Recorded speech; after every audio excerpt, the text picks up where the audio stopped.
Istakli smo naravno univerzitet u Istočnom Sarajevu, zgradu rektorata na Palama, zgradu policijske uprave, zgradu Fakulteta fizičkog sporta i kulture, potrebu rješavanja i poboljšanja stanja u oblasti saobraćajne infrastrukture, ali smo i razgovarali o tome da, naravno ovdje novu osnovnu školu u Istočnom Novom Sarajevu, razgovarali smo o potrebi izgradnje gimnazije u Istočnoj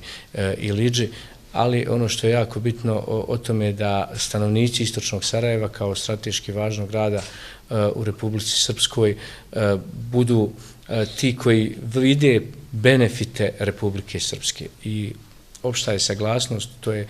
predsjednica istakla, jako je bitno reći da ljudi koji rade u zajedničkim institucijama Bosne i Hercegovine, koji rade ili u predsjedništvu ili ministarstvima, su ljudi koji predstavljaju Republiku Srpsku. Mi iz Istočnog Sarajeva imamo 3.500–4.000 hiljade ljudi koji rade u Sarajevu u zajedničkim institucijama, ali ti ljudi rade dole zahvaljujući Republici Srpskoj. Oni su dole zaposleni u kvoti Republike Srpske i sigurno da bi njihov položaj bio daleko drugačiji da nema predstavnika Republike Srpske, a to predsjednica najbolje zna. Naravno, podrška neće izostati kad su u pitanju republičke institucije. Ta predanost vlade Republike Srpske u kontinuitetu već je zaista dokazana ovdje i kao rezultat te predanosti mi u zadnjih 15 godina smo zabilježili rezultate koji su značajni. Ono što danas vidimo i kad uporedimo s onim što smo imali priliku da vidimo prije 10-15 godina su neuporedive stvari i to smo radili zato što je nama Istočno Sarajevo strateški važno za Republiku Srpsku i naravno kad je nešto strateški važno onda smo se na taj način i ponašali. Ali ću reći isto tako